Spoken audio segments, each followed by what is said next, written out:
Normandy, northern France. This 6-mile stretch of sandy beach is where the liberation of Europe from Nazi occupation began. On the 6th of June 1944, this was the scene of one of the bloodiest and most desperate battles of the 20th century. Many of the young soldiers who fought there had never been in combat before. It's a story of immense courage against the odds, a moment in history that inspired Steven Spielberg's film Saving Private Ryan. An awful lot of our very best young men made the ultimate sacrifice, gave up their lives for your freedom and mine on D-Day at Omaha Beach. The Normandy countryside has changed little since the war. The battlefields remain undisturbed. The beaches are tucked out of the way down narrow country roads. Let me tell you how to do it.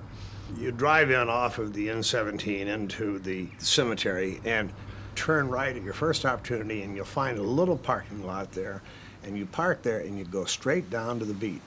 In the process, you're going to go by the engineering monument that was put up, I don't know, about 10 years ago, and then you're going by a German bunker. And this bunker had a 75-millimeter cannon in it. You can crawl in.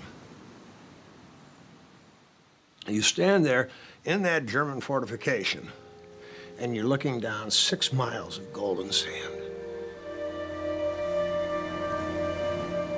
It's the best view of Omaha Beach that I can imagine. And of course, you're filled with all kind of emotions, because nobody can go there to have some idea of what happened here. In 1944, mainland Europe was under Hitler's control.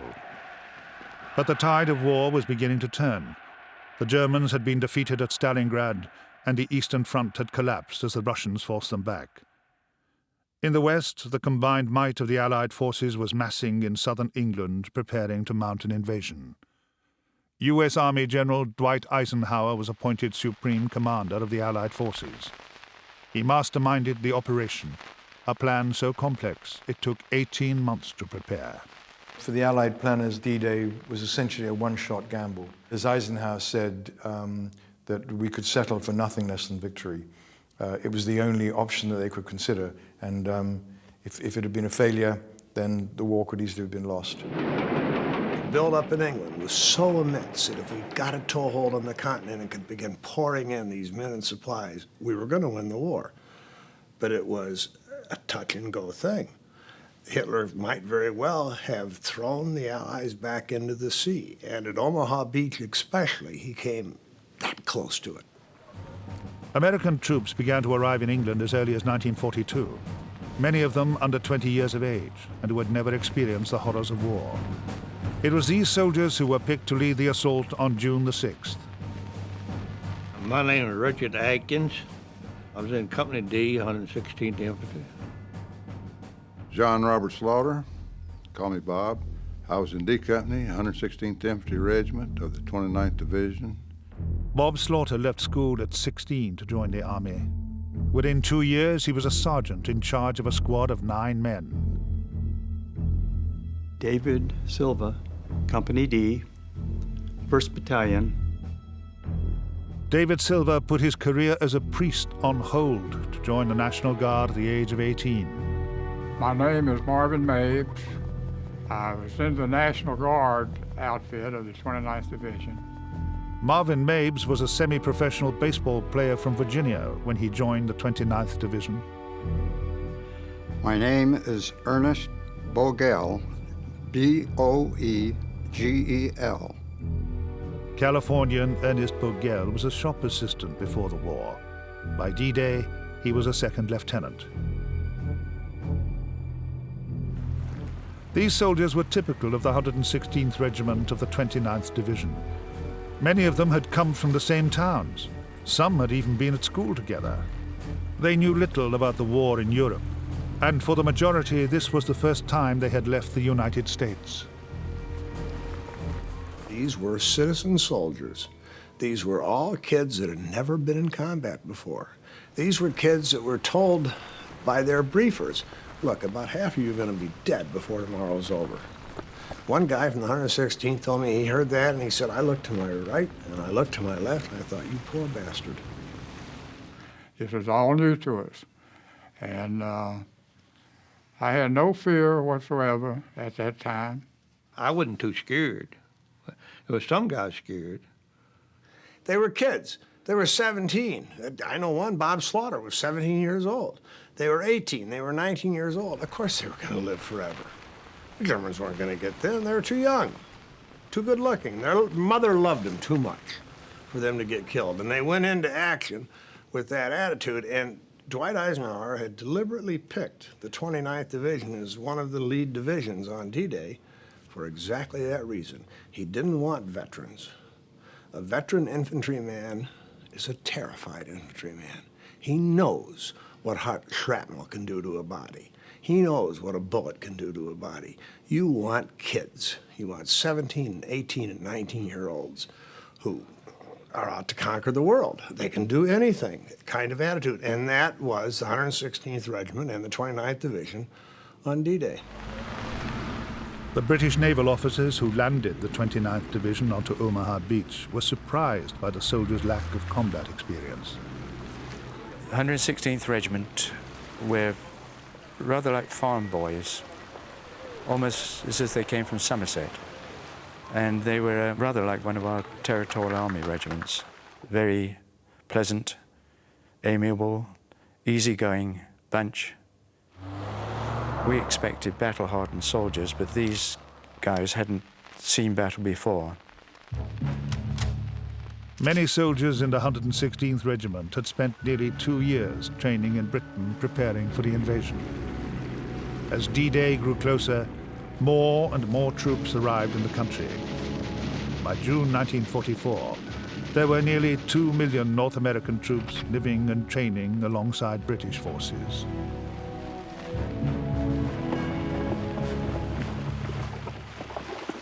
You've always gone through the training, but you don't know what's going to really happen. There was a lot of fear. I think everyone had it a little bit. We knew that we couldn't go home until we captured Berlin, and so our mission was very clear that we were to go in and live and subdue the Germans. They had trained intensively for the 6 months preceding June the 6th. They were highly motivated. They were ready to go in every single way, but they weren't really prepared for the horrors of A, combat, and B, the kind of combat that they saw in Omaha, which was horrific beyond belief. We thought, well, we'll go in and just drive them back and take over. But that beach was fortified. No amount of training can get you ready. You learn on-the-job training, and I'll tell you, it's a tough way to learn. In 1942, the Germans began building a massive coastal defense. By 1944, the so-called Atlantic Wall stretched 3,000 miles across northern Europe, 12,000 bunkers, 5 million mines, and 300 large-caliber guns. The Germans knew that the Allies were going to attempt a landing. They knew that around the summer of 1944, there was a strong likelihood that the Allies would try to get back onto mainland Europe. It was vital to keep the location of the landings a secret. The Allies went to great lengths to dupe German intelligence into thinking the invasion would be anywhere but Normandy.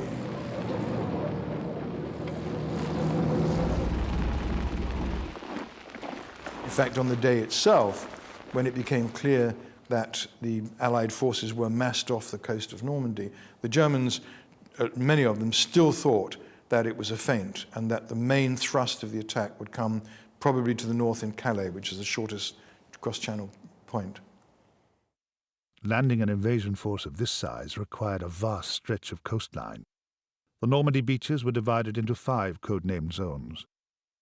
The British were to take Sword and Gold, the Canadians Juno, and the Americans Utah and Omaha.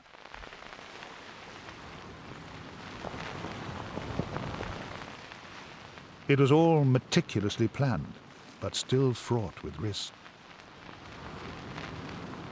I don't think I slept much that night, to tell you the truth. Everybody was kind of restless. Some of them wanted to play gambling. You know, they like to gamble, play cards and that. I didn't play cards because I didn't know how to win. This was the largest amphibious operation ever planned in the history of warfare. It was hugely complicated, and it was inherently risky. And indeed, Eisenhower put a note in his wallet on the 5th of June, the day before the forces went in, contemplating failure, and it was a speech that he would have broadcast in the event of failure. And it said something like, "I'm sorry to have to report that the landings on the coast of France have failed, and I've ordered the withdrawal of the troops, and the responsibility is mine alone." He knew there was a possibility, maybe even a strong possibility, this thing wasn't going to happen.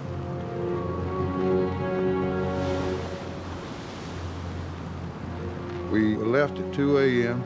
from Weymouth, and we weighed anchor about 12 miles from the French coast. And when by the time we ate our breakfast and got ready to load into the landing craft, was about 4 o'clock that morning. Then we began going down on nets into the landing craft.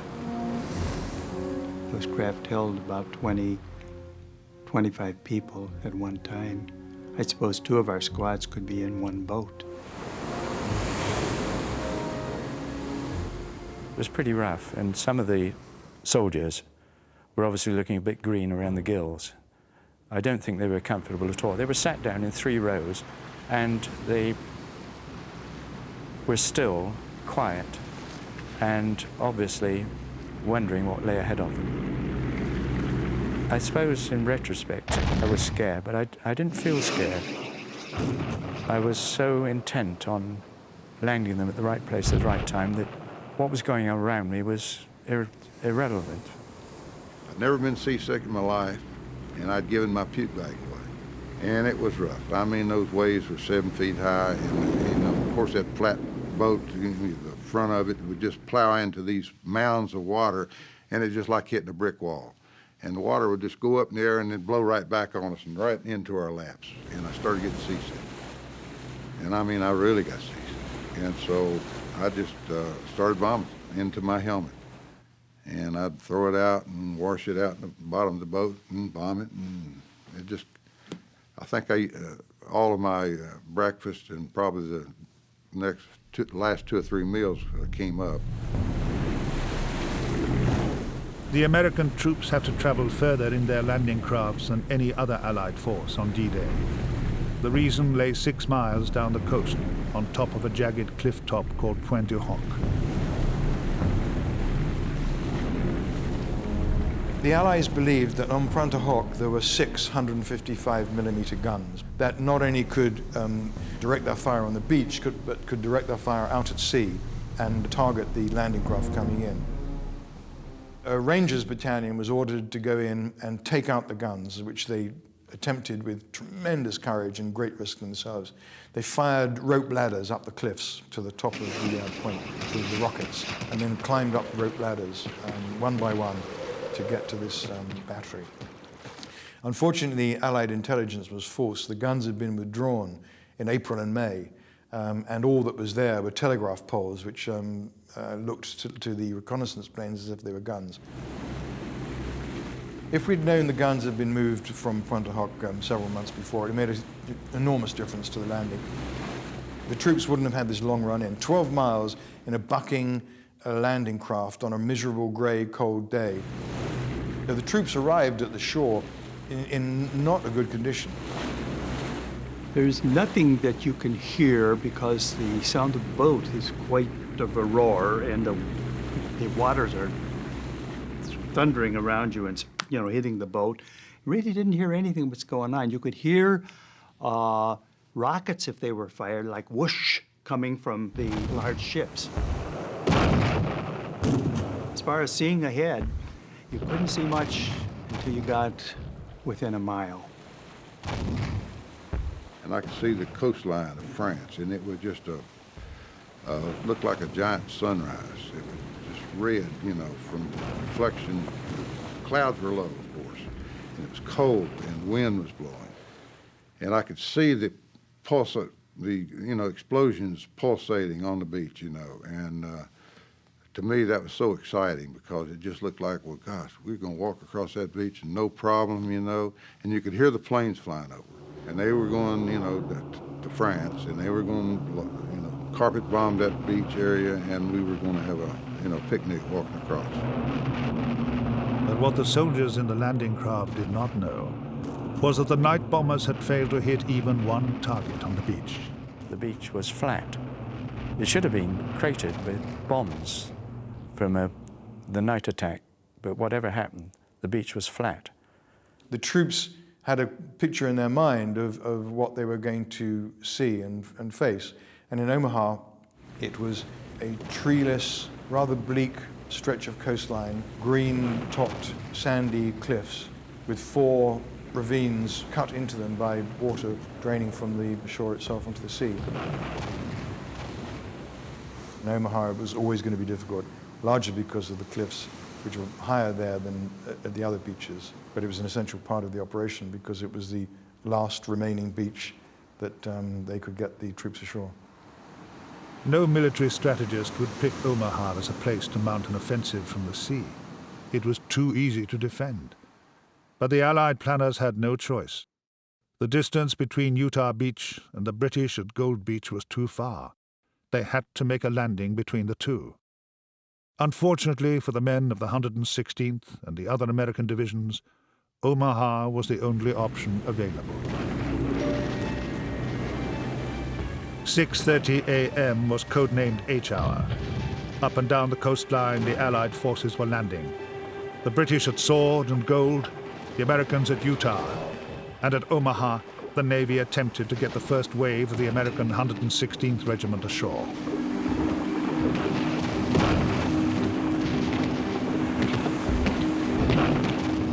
Well, our intention was to put them on the beach, but it was a very shallow beach, and about 30 yards off the shore, we came to a crunching halt. We lowered the ramp, and they had to go out in single file. They were carrying an awful lot of kit, and they went out the middle row first, then the left row, then the right row, in single file. Every man jack in my boat was killed. As they advanced up the beach, the machine guns opened fire and killed every one of them. This is thought to be the only surviving footage of that morning at Omaha Beach. Made all the more remarkable considering that 80% of the first wave of infantry were killed. But for the men in the second wave, the horror was only just beginning.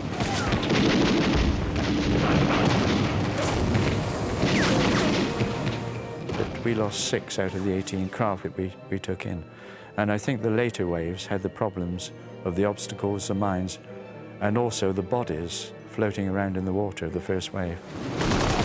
About 300 or 400 yards from shore, they opened up on us with artillery and mortars.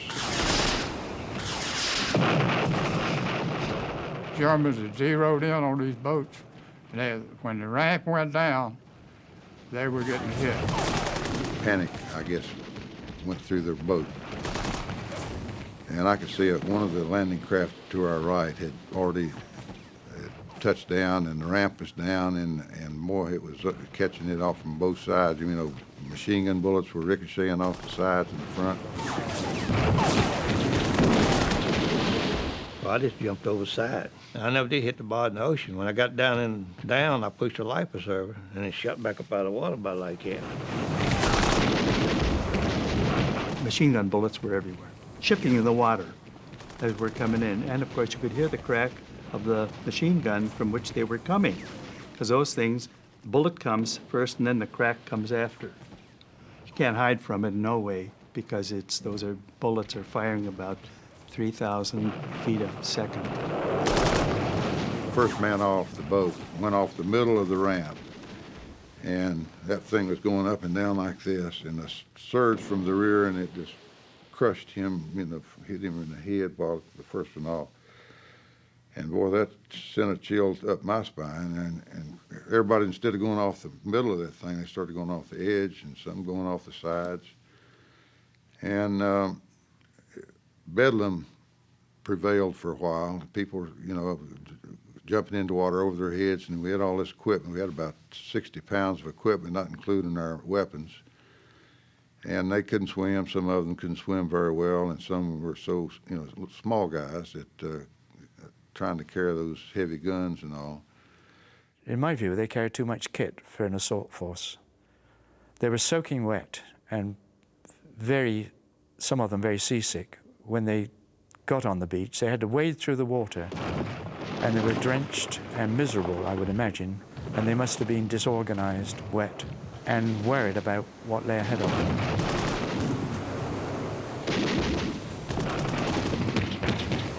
There I was out in the water, and I couldn't swim much. I started dog paddling, and when my feet started hitting the ocean bottom, I started squatting down and walking, keeping down as low as I could. Then I got on up in the water about like that, and I started running. And I run on up on the beach and hit the ground, got up and run again 2 or 3 times. I don't think I'd gone more than maybe 20, 30 yards, and I was hit right in the calf of my leg, but I also was hit in the back of my back, plus going through the canteen that I had on my hip, plus going down through, we wore these leggings that ran from ankle up to just below your knee. It was the pack that saved my life. Because if those bullets had gone, and I was flat like this, on my stomach, crawling in, I wasn't hit when I got on the beach. I was hit in the water. I would have probably died because the backpack saved my life. I was fortunate because we could see all these bodies in the water who were floating, and obviously these people were already dead. I thought, well, I'd take those poor chaps to their grave. That was one feeling that came to me, and I thought, well, what else could I do? I had to take them there.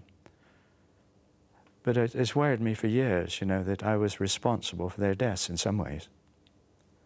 And that's lived with me ever since.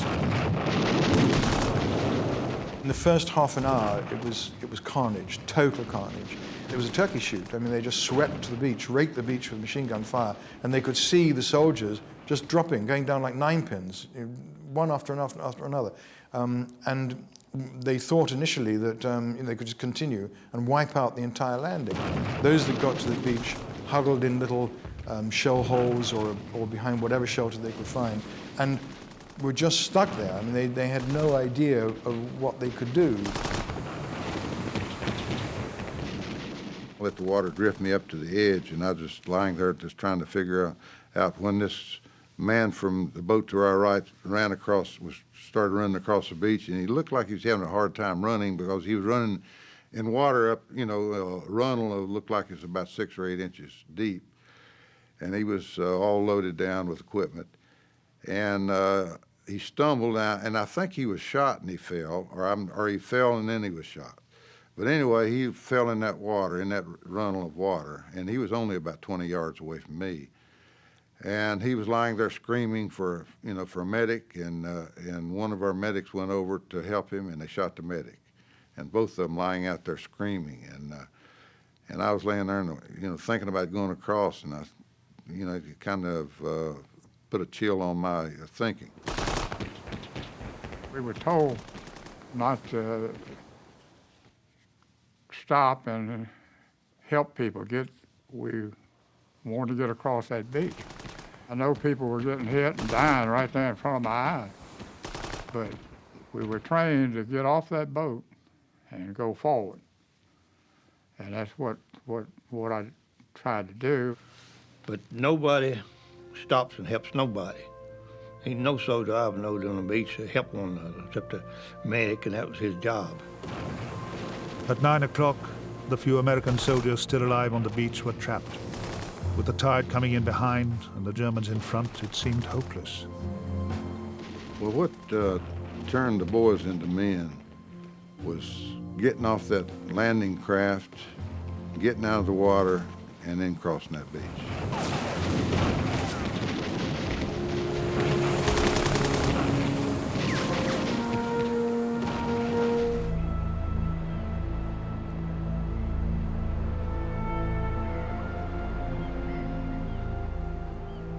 If a tourist goes to Omaha Beach during extreme low tide, and if he walks out to the edge of that water and looks back, he is going to be amazed. I don't see how anybody could possibly get across that beach. And that's the way it was on D-Day. It was 400 or 450 yards across there, 4 football fields that we had to run across with all that equipment, carrying our weapons. On the 6th of June 1944, Omaha Beach offered no more shelter than can be seen today. Walking along the beach, you're going to see what are called shingles. They're stones about that big, and they're just scattered, maybe 5, 10 yards in width, and they don't go up much more than a foot or so in height. But in 1944, those were a seawall on June 6th.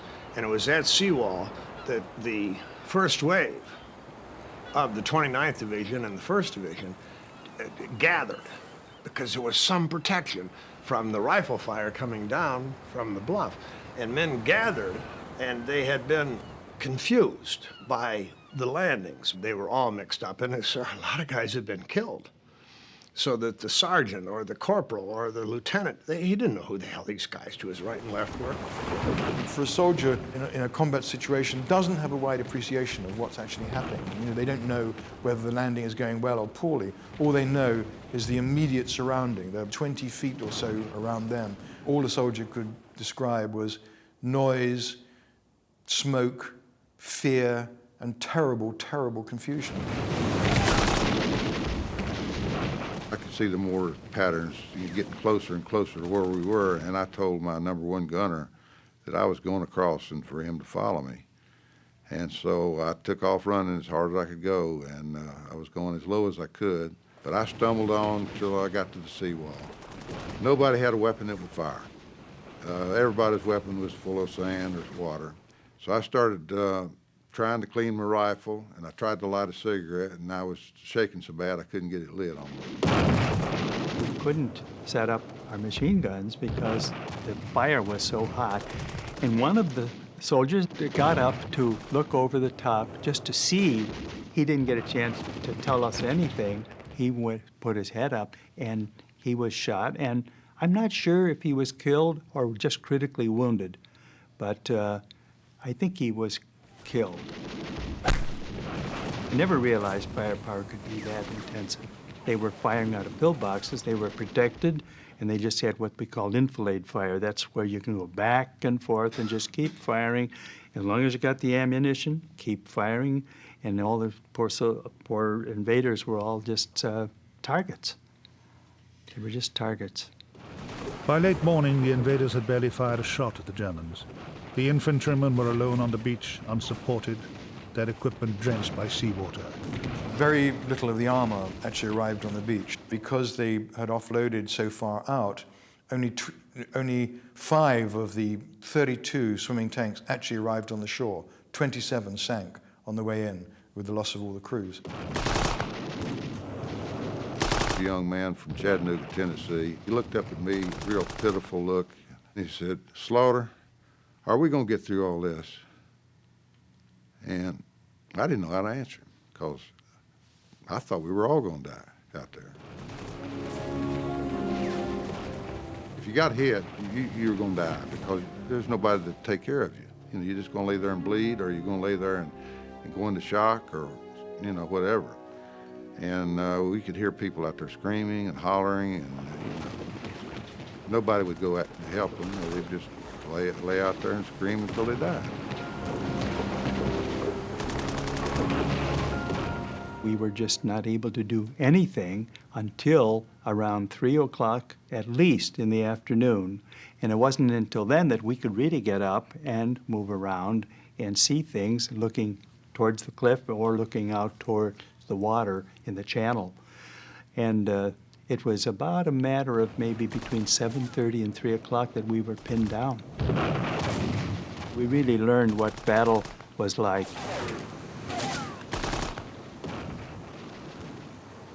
Things were going so badly on Omaha Beach, no progress was made at all. General Omar Bradley, who was at sea on one of the destroyers. The reports that he was getting from the beach led him to believe it was going to be an irreversible catastrophe. I wasn't real sure we were going to hang in there. Of course, I knew the invasion would hold, but I didn't think Omaha, and I didn't think the 116th was going to hold. I thought we were going to get pushed back. And if they'd attacked with tanks, we would have been pushed back. The Germans' big mistake at Omaha Beach, they didn't get their tanks into action. The 88s and the mortars and the 75s and the men in the trenches up the whole bluff at Omaha Beach and the machine gunners, they all did their job. But they weren't backed up by tanks, and that was because nobody dared wake the Fuhrer. And the Fuhrer had kept control of the tanks in his own hands. Don't you put a tank into battle until I say so. And Hitler was notorious for going to bed at 6 a.m., 7 a.m., and sleeping till noon. And he did that on June 6th, and nobody dared wake him. So the German tanks that were in the area did not get into action. I've had Americans tell me, hell, if they'd have brought tanks in at 8 o'clock, 9 o'clock in the morning, they'd have swept us right back into the sea. General Bradley ordered Navy destroyers to sail close to the shore to offer support to the isolated troops. They pounded the German emplacements, creating the diversion necessary for the foot soldiers to start fighting back.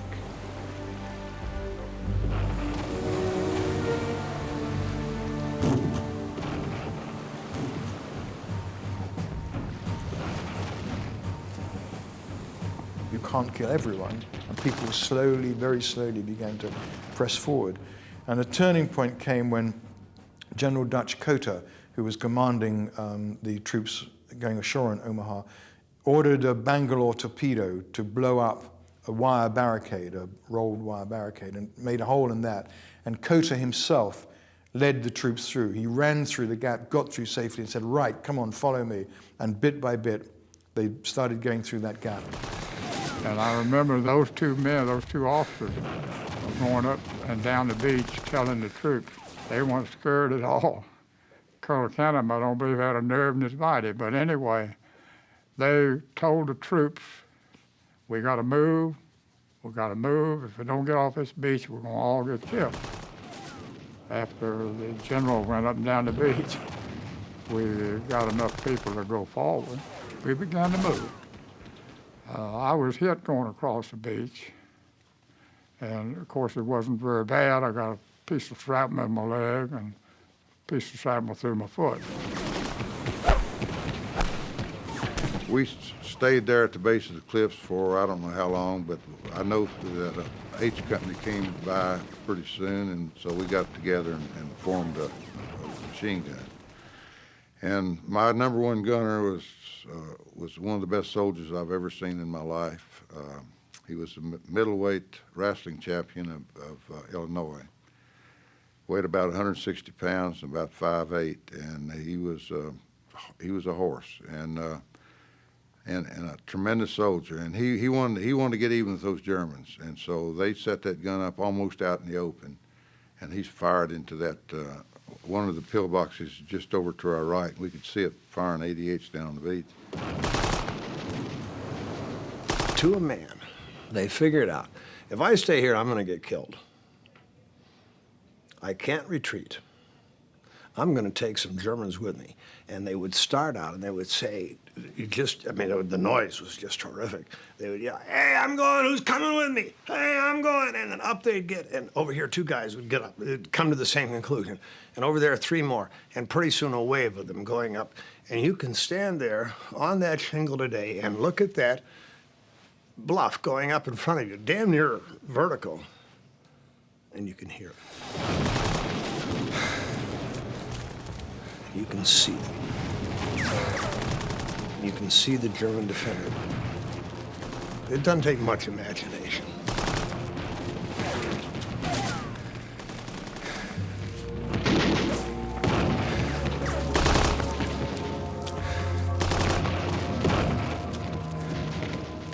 I wanted to go home, and the only way I could go home was to win the war. So we had to win that war to go home. That's why we did it. We didn't know whether we were going to run into a pillbox up there, run into a squad of Germans in a trench or something. We didn't know. We didn't know whether we were going to run over walk over a mine or not. We just had to, that's the only option we had is go, and that's what we did. Allied planners had expected the Americans to have secured the beach by 8:30 a.m. on the morning of D-Day. In fact, they only achieved this objective 12 hours later, leaving behind them a scarred and bloody battlefield. If you were up at the top, at the end of the day, what you saw was dead bodies. Bodies without a leg, bodies without an arm, bodies without a head, bodies been cut in half, just cut in half. And one half was over here and the other half was over there. You saw all the debris of war. Some guys that had tried to bring in a guitar with them. Of course, rifles laying all over the place, and web belts laying all over the place, and jerry cans carrying gasoline, and guys who had been bringing in landmines, and there's the mine is blowing out of his hand. And you would see some dead men with a book in front of them. One of them was A Tree Grows in Brooklyn. The guy was dying, and he pulled The Tree Grows in Brooklyn out of his haversack, and he was reading it as he died. Their tide was coming in, and it was bringing in bodies, and then when it went out again, it just, hundreds of them, just rolling in the surf. And it was a pretty sad sight to see all those bodies and all that equipment, tanks, on fire. I saw two tanks, both burning. Saw an LCT with its ramp down, it was on fire. Men rolling in the surf, all kinds of gas masks and salt jackets and all kinds of equipment rolling in the surf with the dead bodies. It was a mess. It was a terrible thing to have to witness, the devastation and the death that happened. And it seemed that most of them were, I don't know, there weren't too many that just simply were wounded when they were in the water. They probably died from drowning if they couldn't help themselves, because there was nobody to help them at that time. Omaha Beach means to me death, to a lot of good men. It was a terrible obstacle that we had to overcome to win the war, World War II.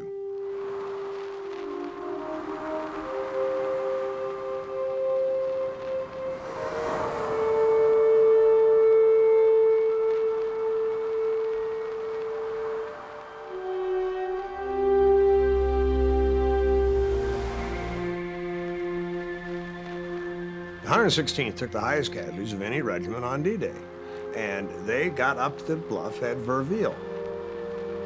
Omaha Beach took its toll on the 116th, and we never recovered. My platoon leader was killed, and my squad leader was killed, my section sergeant were killed, some of the gunners. June the 7th, we were very much crippled. Most of our officers were gone, especially the 1st Battalion. All 4 company commanders were killed. 3 of them killed on the beach, and one died later of his wounds. 2,500 men died in the D-Day landings. It is estimated that 80% of those casualties were from Omaha Beach, although a precise figure has never been established.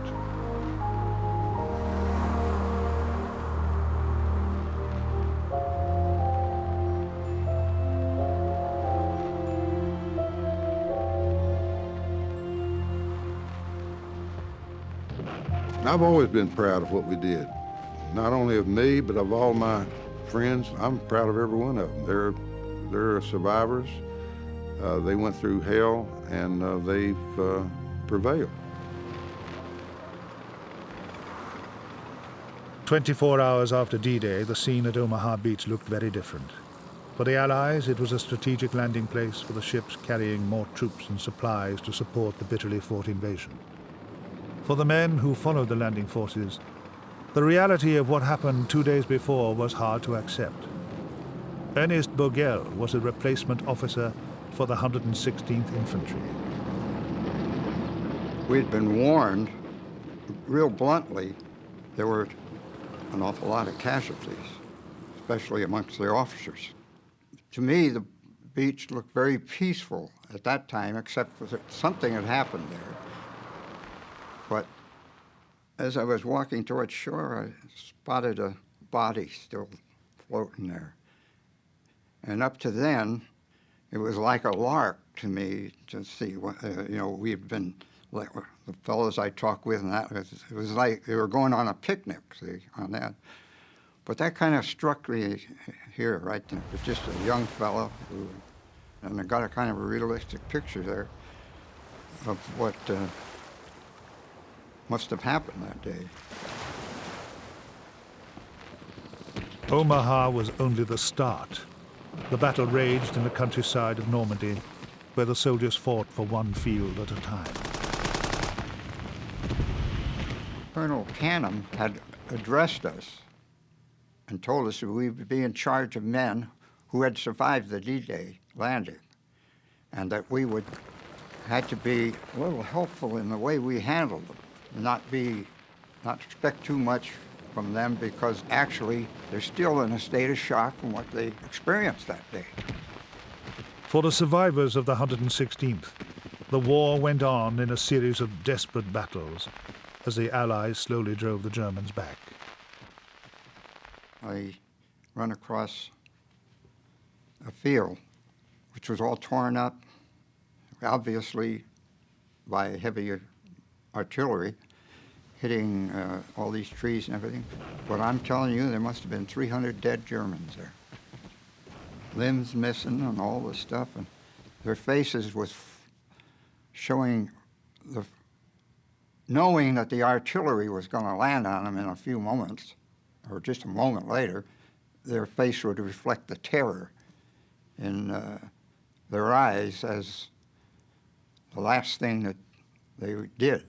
They'd be in all these positions, and that was the thing that I remembered most about being in Normandy.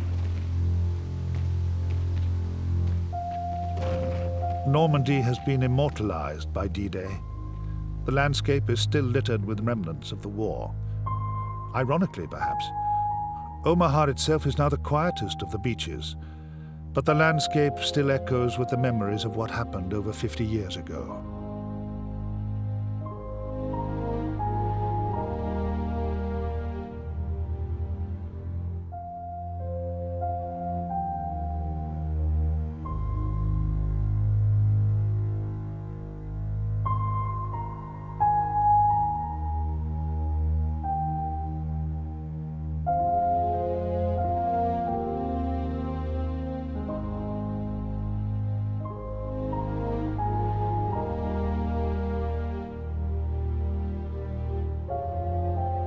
When I went back to Omaha, I looked out at sea and trying to imagine us coming in. And it was then, really, it came back to me the thought that I landed these chaps there all that time ago, and they all perished there.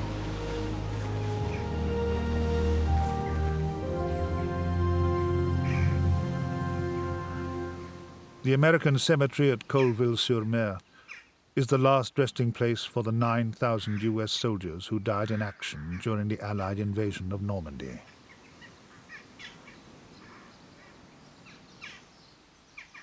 You want to meet heroes from D-Day? You go to the cemetery. Everybody else was there. Everybody else did his duty to the best of his ability. You want to meet heroes, you go to the cemetery. That's where the heroes are. We live in freedom, and we don't have to worry about people telling us what we can do and what we can't do, and it's because of those men lying under those crosses and stars. They laid it all on the line, and they won the war. They did. I'm not a hero by any means, but I'm proud of our record. The ones that lost their life, I just don't know. I would tell them how grateful I was for what they've done. I'd tell them that I'm proud of you. I'd also let them know that we won't forget what you did, and we'll keep it in our mind forever. D Company is close to my heart, and to all those people in D Company that lost their lives, that I love them, and I'll never forget them.